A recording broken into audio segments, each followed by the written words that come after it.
Hello everyone and welcome back to my channel. In my previous video I talked about the plague of Athens and the Peloponnesian War and the type of political lessons that we should learn from them and type of political mistakes that they made that we should try to not make. And in this video I will talk about personal lessons that we can draw from them, and I will talk about specific two personal character virtues that will help us not just survive this crisis but also thrive after it, and will also help us during this crisis to not just cope with but live in harmony with our family members, because I know that COVID-19 has put tremendous pressure on marriages in the United States, and also in China the divorce rate has skyrocketed. So I hope that I will convince you that the same virtues that will help you survive this virus will help you in your relationships. So I hope that you will enjoy this video, and if you do, and if you want to hear more about Greeks, I have a whole series about Greek philosophy coming up in the coming months. So I hope that you will subscribe to this channel and invite more Greeks to your life. So one man who participated in the Peloponnesian War and also lived during the plague of Athens but never got it, and which was really odd because everybody got it except from him, especially soldiers, and was a decorated war hero, is shocking because people don't know him in this way, is Socrates. And he lived, can you imagine, he lived exactly this time, and he volunteered into many battles of the Peloponnesian War, and almost all soldiers got it except from Socrates. So I will use his example to talk about two virtues, which is discipline and consistency, to convince you that these virtues were absolutely necessary to survive and to make it till old age in the antiquity. So I think that in order to really understand Greeks, it's really important to understand the history of the antiquity and a little bit of a context. So basically the type of problems that they had would make surviving really unlikely, and very few people lived until old age. So imagine that you would not have access to antibiotics, vaccines, anesthesia. They had no modern sewage system or technologies that filter and purify water. So, and also criminal was really prevalent because they didn't have police patrolling the streets and cameras everywhere. So just survival was extremely unlikely, and only wise survived until old age. And in the Old Testament in Bible, there's a book, or the chapters in Bible are called books, and it's a book of Proverbs, which is pretty much same, and there has been done comparing works with between Proverbs and ancient Egyptian texts of wisdom and ancient Aramaic texts of wisdom, and they're pretty much the same exact texts. And a lot of places in Proverbs it says that if you do this, you will survive and you will lead a long life and sit amongst the wise, and if you do this, you will die and you can't survive until the old age. So basically survival was extremely unlikely. And the ancient books and texts of wisdom talked about the principles and basically the know-how that was tested in centuries, that was known to help you in surviving. And pretty much everybody knew this, but the wise practiced it. So wisdom then didn't mean just knowing theoretically, it meant practicing daily, and the ability to practice these principles in everyday life, and to be coherent and consistent about it, and not just practice them sometimes. And wise people were extremely respected because people understood how difficult it was to actually follow through every day and practice these principles that were taught in the ancient books of wisdom. So Socrates was somebody who had this ability to an extraordinary magnitude, and the type of things that he would have to do is related to personal and household hygiene. So let me give you an example. So the plague of Athens, we now know with the modern research that has been done on the DNA of the people that was found that were dead from the plague, and that it probably was typhus, which is transmitted through a fecal matter.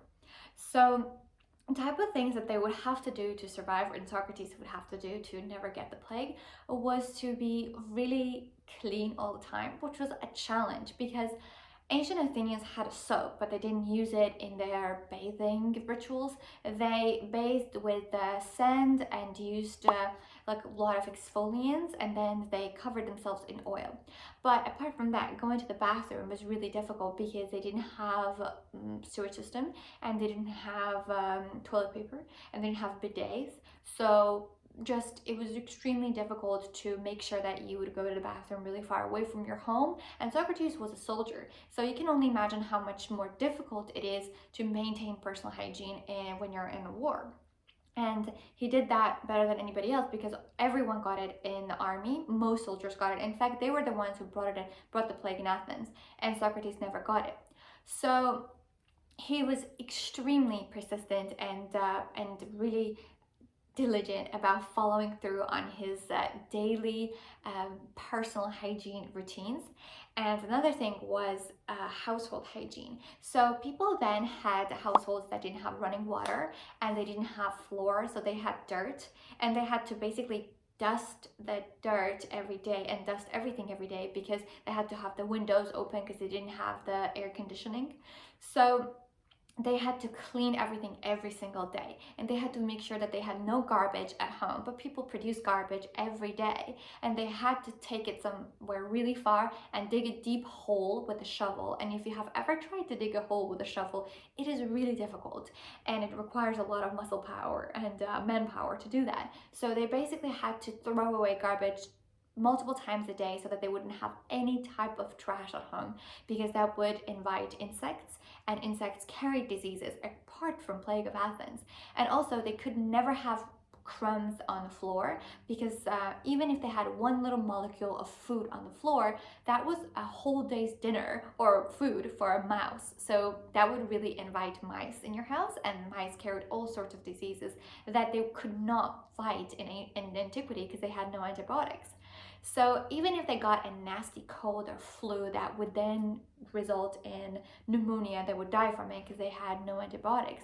So even they had to always keep their immune system in a best shape, and they had to always have the most clean environment. And there was no such thing as like, oh, let me just clean the dishes later, because if they had dishes that were dirty, again, that would invite mice and insects, and they could not have that because that could kill them. So they were obsessive about cleanliness. And you couldn't even be clumsy, because if you cut yourself, you could have died, because if anything gets infected, you're dead. And Socrates was one of those people who was more disciplined than the next person, because he was a wise person. And then wise people meant that they didn't just know the theoretical knowledge, but they led the type of life that was in coherence with their teachings and with the wisdom. And Socrates was exactly that. And also the way that people had to eat food was really challenging also. Ancient Athenians were mostly vegetarian, but sometimes they ate meat, and the way they had to kill the animal and skin the animal and to drain it from blood, so that it wouldn't kill them and it wouldn't be dangerous, because animals, when you kill animal, it automatically starts building bacteria unless you do everything in a certain order, in a certain way, so that it doesn't end up killing you once you eat it. So people had to be really, really meticulous about every single step that they had to follow in a really specific way. And people like Socrates that had discipline were just better at it than the next person, because they never missed a step. They never one day on Wednesday followed the protocol of killing a chicken or a pig, and then on Friday they just were like, I feel like I'll do the easy way today. So there was no such thing. And also, even when you ate veggies, basically when you bought the grain, whenever the farmer would farm the grain, they would place it in one place, and there would be rats and animals going and doing whatever there. So basically when you brought grain at home, you had to really clean that. extremely well until you then prepared it for food. So people just had to do crazy types of routines in order to stay alive, and plague on top of that. This is something that they had to do every day without plague, but then with plague they had to just triple their defense, the hygiene defense systems. So that brings me to my next point, that cleanliness is godliness. If you don't believe in God, it's basically the moral type of living.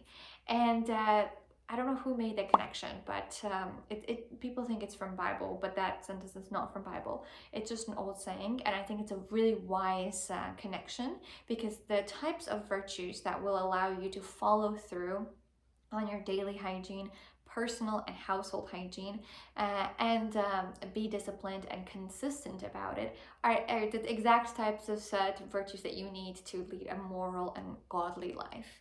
So what I mean by that is that the emotional discipline that it takes to actually make yourself go through with the personal hygiene routines. I'm sure that Socrates got up and didn't feel like cleaning himself in exact way that he had to do it, and he then wash his hands and not touch anything outside, because you couldn't really like wash your hands everywhere. There wasn't like hand sanitizers.